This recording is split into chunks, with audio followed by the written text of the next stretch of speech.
Chapter 3. When the 7th month came, and the Israelites had settled in their towns, the people assembled as one man in Jerusalem.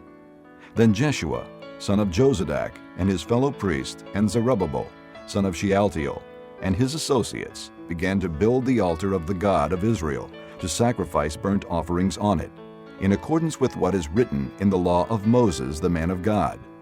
Despite their fear of the peoples around them, they built the altar on its foundation and sacrificed burnt offerings on it to the Lord, both the morning and evening sacrifices. Then, in accordance with what is written, they celebrated the Feast of Tabernacles with the required number of burnt offerings prescribed for each day. After that, they presented the regular burnt offerings, the new moon sacrifices, and the sacrifices for all the appointed sacred feasts of the Lord, as well as those brought as free will offerings to the Lord. On the first day of the 7th month, they began to offer burnt offerings to the Lord, though the foundation of the Lord's temple had not yet been laid.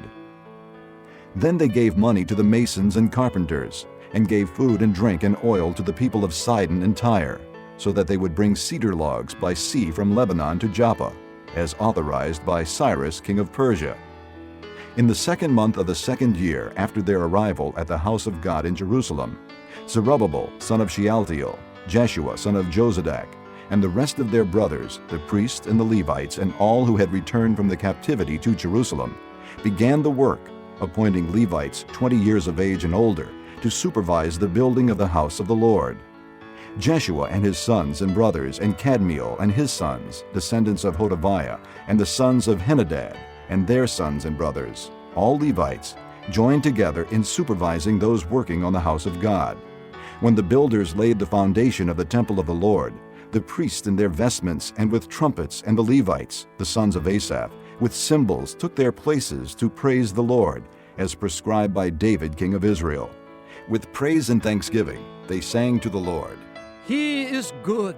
His love to Israel endures forever. And all the people gave a great shout of praise to the Lord, because the foundation of the house of the Lord was laid. But many of the older priests and Levites and family heads, who had seen the former temple, wept aloud when they saw the foundation of this temple being laid, while many others shouted for joy. No one could distinguish the sound of the shouts of joy from the sound of weeping, because the people made so much noise, and the sound was heard far away.